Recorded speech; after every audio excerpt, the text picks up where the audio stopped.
I was 8 years old when I almost died in the Adirondack Mountains. My parents had rented this old cabin way out in the woods.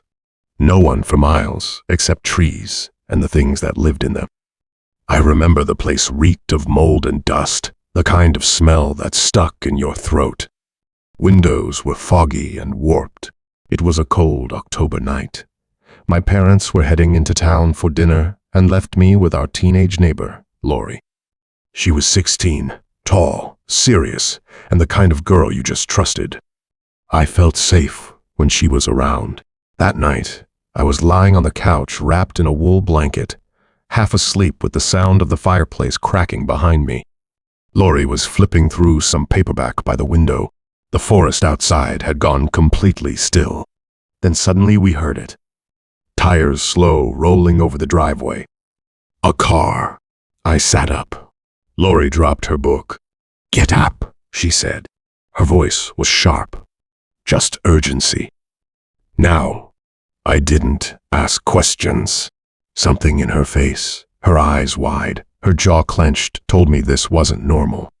She grabbed my arm and pulled me down the hall, past my bedroom and into the master. There was a closet in there. Deep. Dark. She yanked open the door and shoved me inside. "Don't make a sound," she whispered. "Whatever happens, you do not come out until I get you. Do you understand?" I nodded, shaking. She closed the door. Click. I was in the dark. Total dark. All I could hear was my own breathing. What I just remember is footsteps. Outside. Then a knock. Soft at first.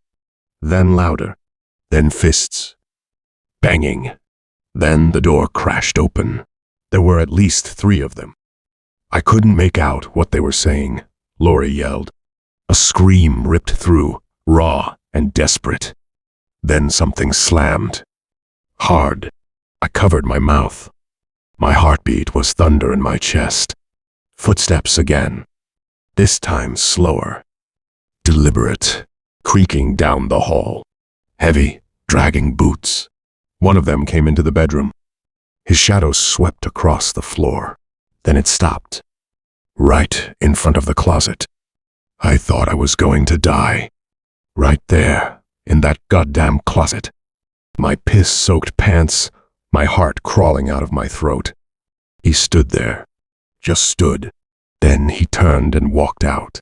Just gone. I stayed in that closet for hours. I didn't move. I didn't breathe. I couldn't. Not until I heard the sirens through the cabin windows. The cops found me curled up and shaking. Lori was gone. I swear, just gone. Like she'd never been there at all. They searched the woods. Brought dogs, helicopters, searched the whole area, but nothing found. The car was gone too. I never forgot that night in my life. I remember Lori's face. That last look she gave me before she closed the door. She knew what was coming. She knew she was going to die. And she did it anyway. To save me. I carry that with me every damn day. That night was over 20 years ago. I live in the city now. I don't go near the woods. Not anymore. They never found Lori. Maybe she died that night. Maybe they did something to her. She was just a teenager, and whatever happened, it was wrong. It was cruel. The police searched for years.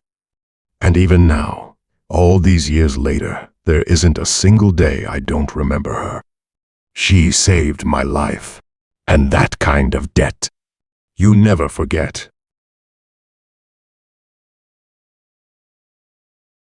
It happened up in the Adirondacks. Middle of nowhere, dead center in the woods, I have an old cabin.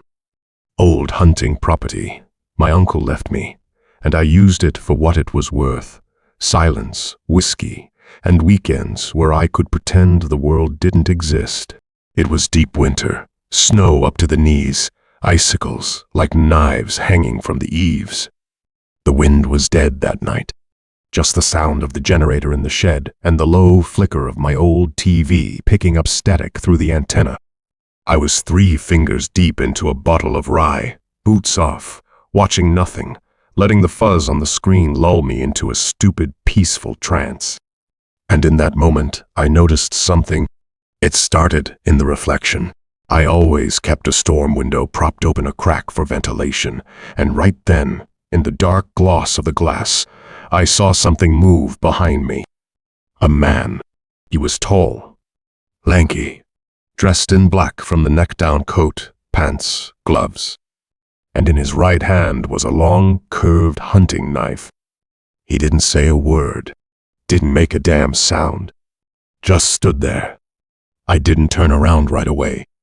No, I sat there for a second, my spine rigid, heart crawling up into my throat, my eyes locked on that reflection.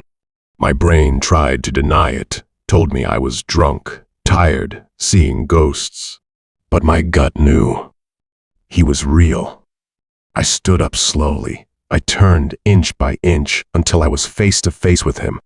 He was maybe 6 feet away, close enough that I could see the knife. We stared at each other for around 4 to 5 seconds. I didn't blink. Neither did he. It was a standoff. One of us was going to move, and the other was going to bleed. Instead, he said, "Wrong cabin." He blinked once, and then, without a single damn word, he moved backward and stepped out into the snow and vanished into the trees. I stood there for a long time after. The bottle was on the floor. My hand was shaking, but my legs were steel. I moved to the door and locked it. Then I locked the deadbolt.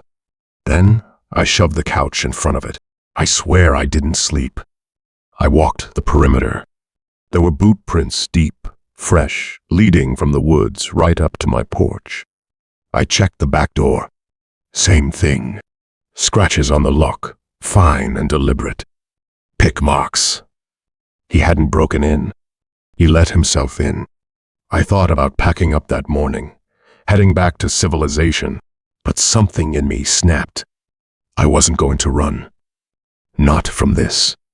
Not from whoever thought they could creep into my life, into my space, and leave me shaken. I installed a new lock that same week. Reinforced the door with steel plating. Put up floodlights around the whole cabin, motion sensors too. Cameras. Trail cams in the trees. A silent alarm system hooked to a satellite line in case cell signal died. I turned that peaceful cabin into a fortress, and I kept staying at that cabin, but I never forgot that night. Me and my girlfriend Julie, looking for a peaceful, quiet place to breathe. We found Airbnb listing little cabin tucked near the edge of nowhere, overlooking a frozen lake that hadn't seen a ripple in months. People say the Adirondacks are beautiful in the winter. I remember the drive up long, winding, empty.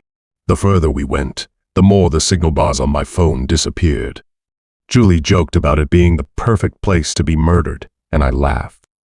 Stupid laugh. Nervous, maybe.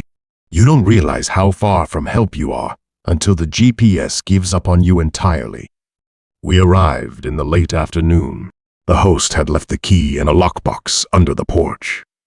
Everything was old, but charming, the kind of place with antique furniture, creaky floors, and a fireplace. There was no Wi-Fi and cell service. It didn't matter. We weren't there to be online. We were there to disappear for a few days. The first night was perfect. We cooked steaks over the fireplace, drank wine, and wrapped ourselves in blankets while snow quietly piled outside.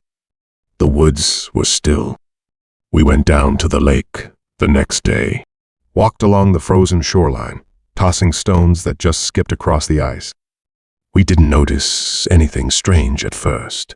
No footprints but ours. No movement in the trees. But now, looking back, I realized there were signs. A pile of cigarette butts buried in the snow near the tree line. A broken branch too high to be a deer. The kind of details you only piece together later when it's too late.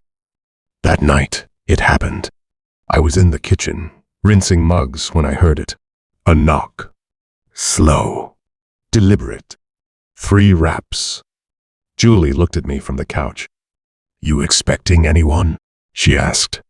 I wasn't. Nobody knew we were here. Not even our families. That was the whole point. I walked to the door. The front light was out.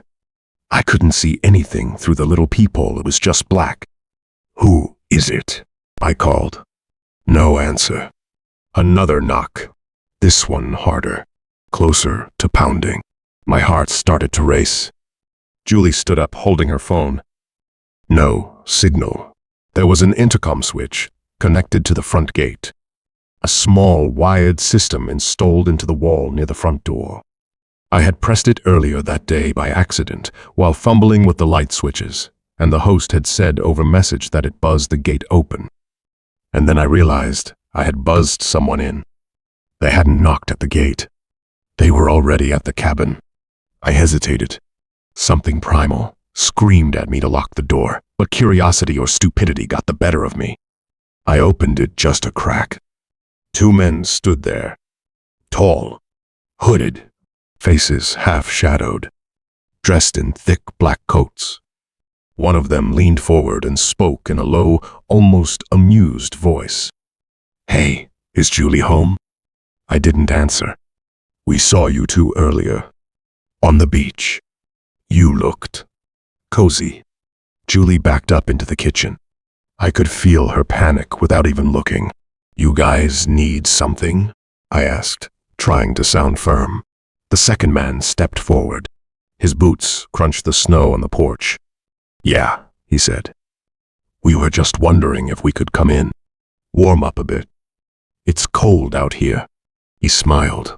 There was nothing friendly about it. I slammed the door, locked the bolt, threw the chain. A second later, the handle rattled. Then it jerked hard. Once, twice. They were trying to open it. Julie grabbed the fireplace poker. I pulled the old hunting knife from the kitchen drawer. From behind the door, one of them said, "Come on, man. Don't be rude. We just want to talk." They started pounding. Fists, elbows, maybe feet. The door shuddered in the frame. We backed into the kitchen. I pushed Julie toward the hallway. "If they get in, run. Out the back window. Get to the woods and hide. Don't stop." She was crying, but silent. The pounding stopped. Dead silence. I crept to the living room window, just enough to peek. They weren't on the porch. They were gone. I didn't believe it for a second. I shut all the lights off. Total darkness. We waited. Maybe 10 minutes passed. Then came the whisper. "Julie." It came from the back window. A soft, hissing voice, like they were crouched just outside, face to the glass. I didn't breathe. Neither did she. Another whisper. "Closer now." At the sidewall. "We saw you. You looked beautiful out there." That's when I realized they had been watching us. Not just tonight. The whole day. Maybe longer. I grabbed my phone. Still no signal. But the landline, the dusty old phone by the front wall, it had a dial tone. I called straightly 911. The dispatcher's voice was weak, but real. I whispered everything. Gave the address. Told them we were being stalked. Attacked. "Do something for us. Hurry up, please." "Help is on the way," she said. "Stay hidden. Don't open the door for anyone." We waited. Then no more whispers. No more knocks by then. The sheriff's SUV pulled up 40 minutes later. They searched the property. Found footprints in the snow circling the cabin. Standing beneath the windows. 2 distinct sets. But no sign of the men. The sheriff asked if we wanted to press charges, but there were no names. No faces. Nothing to hold on to, just malice and a memory. We packed up that night. Julie doesn't talk about it and cried a lot because of fear. We haven't been back to the mountains, honestly. I know what almost happened out there. And the scariest part, they knew her name. How?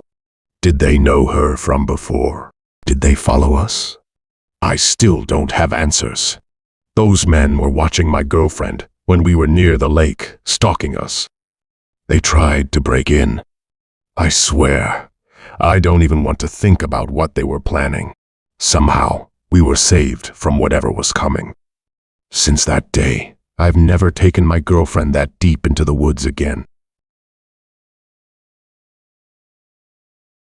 We were deep in the Adirondack Mountains, just off an old logging road near Cranberry Lake, where the forest doesn't breathe right. Locals call it Dead Man's Cove. You won't find it on any official map, but everyone who grew up within 20 miles knows the stories. The drownings, the lights. It was the sort of place people spoke of in hushed tones, with nervous smiles that never reached their eyes. A place where dares got serious, where the bravest of us tested the strength of our disbelief. We didn't believe, not really, not then. But belief isn't always a choice. The trail was barely more than a memory carved into the undergrowth. That day we parked just before dusk, when the sky still held a stain of light, and the forest hadn't quite begun its nightly silence. The wind was picking up already, carrying the smell of distant rain and the sharp tang of pine needles trampled underfoot. Dead Man's Cove was about 1.5 miles down from the trailhead, past a hollow tree struck by lightning years ago, and across a ridge lined with pale stones that looked too deliberately placed to be natural. There was a story about those stones too, something about a search party that left them as markers when they were looking for a boy who never came back. We reached the edge of the water just as the last light drained from the sky. The cove sat off to the left, and there, arching over the narrowest point, stood the bridge. The wood was black with rot, the iron bolts red with rust. No one had crossed it in years, maybe decades, and yet it waited, just as it had in the stories. The place where the 3 had drowned. 2 boys and a girl, if the tales were true. Pulled down by something under the water, something that didn't let go. We didn't talk much. It was then that the first voice called out. It came from the direction of the bridge, sharp, familiar, laced with a laugh we all knew. One of us had gone ahead. He had moved down the bank a few minutes earlier, too eager to wait. So when the voice called out again, none of us questioned it at first. I followed, boots slapping against the wet earth. Branches clawed at my jacket as I pushed through the brush. The storm was coming in fast, but the trees blocked most of the wind. And then I saw it. A figure stood on the bridge. Same height, same jacket, facing away from me, looking out over the water. I stopped cold. Same height as one of in our group met. Same jacket.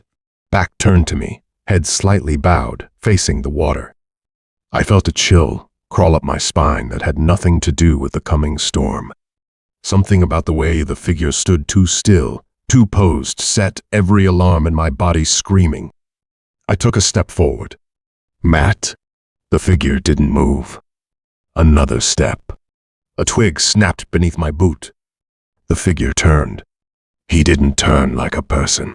It pivoted in a slow, jerking motion, like it was mimicking the act of turning without understanding. The face, it was Matt's, but wrong, unmoving, stretched too tight over features that didn't quite fit. Then he spoke. "Hey," it said in Matt's voice. "Perfectly. Exactly. Oh my God." And then it laughed. Matt's laugh, right down to the hiccup at the end. I stumbled back, slipped in the mud. I heard crashing through the brush behind me, Kyle and Sarah reaching the clearing. Jenna was close behind. They stopped when they saw the figure on the bridge. "What the hell?" Kyle murmured. The figure turned his head again, Too fast, too sharp. It raised one hand and waved, still smiling that awful, frozen smile. Then it said my name. I turned and ran. Branches whipped at my face as I tore through the woods. The others followed me, and the storm finally breaking overhead. Rain came in sheets, soaking us instantly. We didn't stop. Not when the wind howled. Not when the trail all but vanished beneath puddles. Not until the truck was in sight. We piled inside, slamming the doors shut behind us. For a moment, we sat in silence. Matt was already there. He was soaked, like the rest of us, mud on his jeans, his face pale. He looked shaken, confused. "Where were you?" Sarah asked. "What do you mean?" "I never left the group," he said. "I was with Jenna the whole time." Jenna nodded, still wide-eyed. I stared at him. At the jacket, at the eyes. It was Matt. It had to be. So what the hell had I seen on that bridge? We never went back to that place again. And after that, we don't talk about it much anymore.